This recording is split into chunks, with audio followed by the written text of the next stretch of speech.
The Quality of Courage by Mickey Mantle.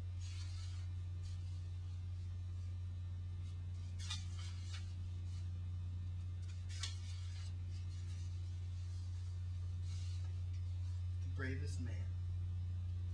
When I was in high school, we had to read a play once about a man who was sentenced to death. I don't remember too much about the play except that the man who was about to die was terribly scared, and the chaplain of the prison, or somebody who had come to visit him in his cell, tried to comfort him by telling him a line of poetry from Shakespeare. I'm not much on poetry, and I don't know very much about Shakespeare, but I have never forgotten the line because the prisoner on his way to his execution kept repeating it. It went, "Cowards die many times before their deaths. The valiant never taste of death but once." The bravest man I ever knew was my father. He died the winter after my first year in the major leagues, when I was 20 and he was only 41. He died of Hodgkin's disease, a form of cancer like leukemia. He knew he had it. He knew it for a long time. He was a tremendously strong man, but the disease weakened him so much that he was like a shell of what he used to be. He never told me he was sick, and I believe he never told anybody until he found out about it by accident. Here's how I learned about it.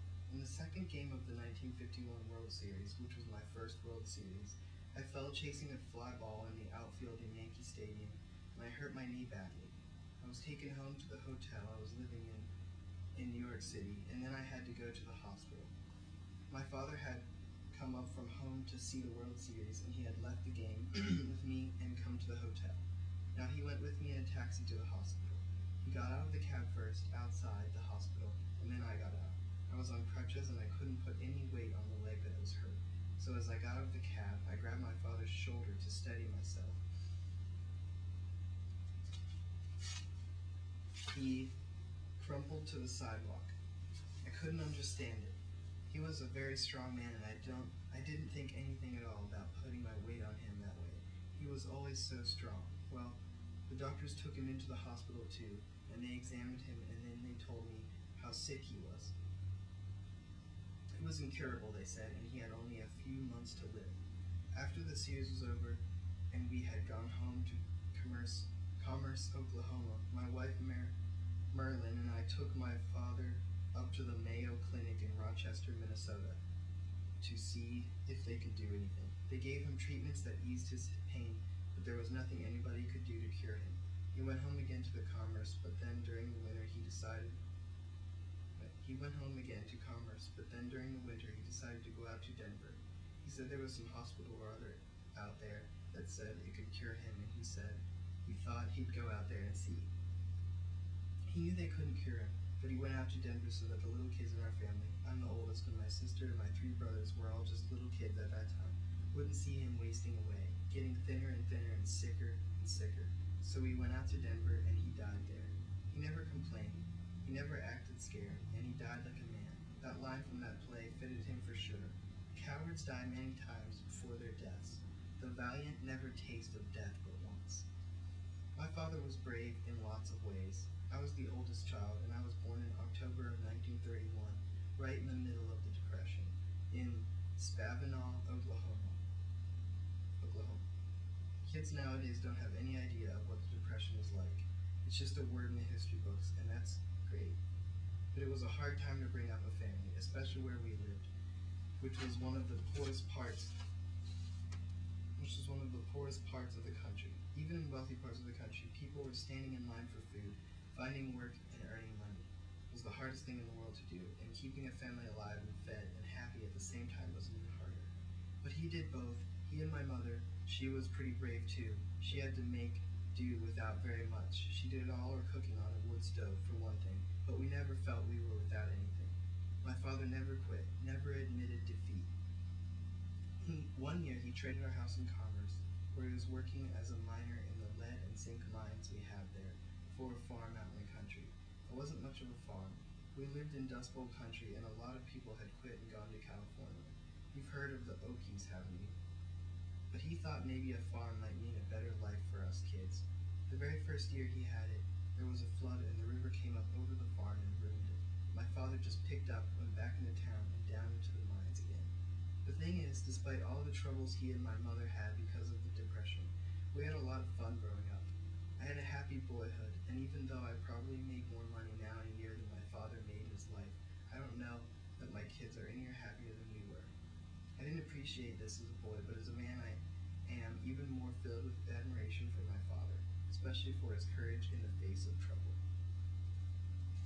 He was a quiet man and even-tempered, and he was well-liked, but he would get pretty mad in that quiet way of his. I remember once there was a dance that everybody went to, a country dance or whatever you want to call it, a barn dance, a square dance. All the families went to it, fathers and mothers and kids and everybody. A couple of wise guys started to make trouble for no reason at all, just to show how mean and stupid they could be, I guess. They made things real unpleasant, and they were about to ruin the fine evening that everybody was having. It's funny, but I don't remember a fight or anything else. But all of a sudden, there was no more trouble. My uncles told me later that my father took the two troublemakers outside and licked them both. Just like that. No fuss, no bother. He belted them and they left, and he went back inside, and the dance went on.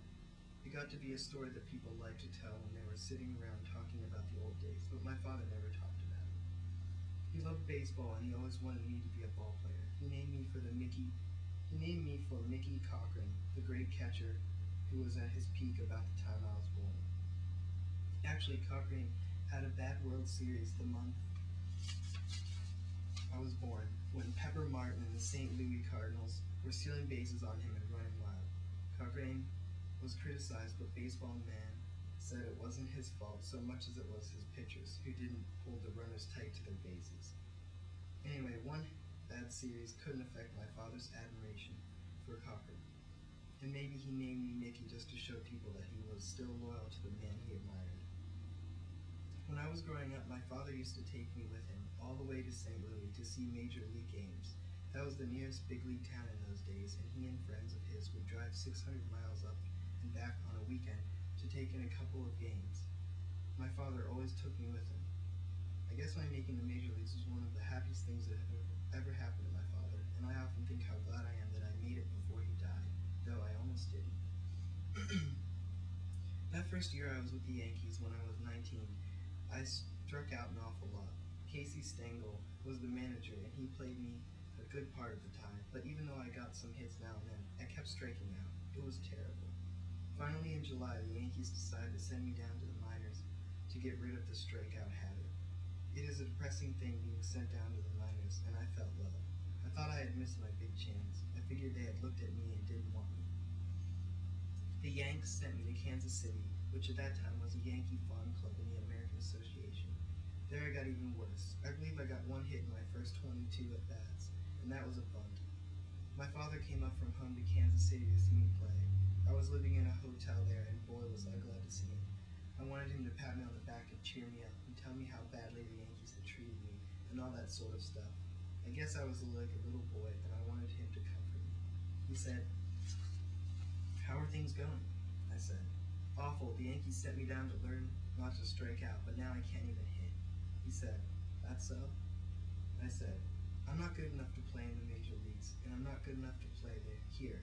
I'll never make it. I think I'll quit and go home with you." I guess I wanted him to say, "Oh, don't be silly. You're just in a little slump. You'll be all right. You're great." But he just looked at me for a second, and then in a quiet voice that cut me in two, he said, "Well, Mick, if that's all the guts you have, I think you better quit. You might as well come home right now." I never felt as ashamed as I did then to hear my father sound disappointed in me, ashamed of me. I shut my mouth. I didn't say anything more about quitting and going home. I kept playing. Things got better, and a month later the Yankees called me back up to the majors, and I've been there ever since. I have wondered sometimes exactly what it was. I know that I wanted my father to comfort me. He didn't. He didn't give me any advice. He didn't show me how to swing the bat any differently. He didn't give me any inspiring speeches. I think that what happened was that he had so much plain ordinary courage that it spilled over, and I could feel it. All he did was show me that I was acting scared and that you can't live scared. A year later he was dead. I realized then that he was dying when he came to see me in Kansas City, though he never gave any sign to me. He didn't die scared, and he didn't live scared.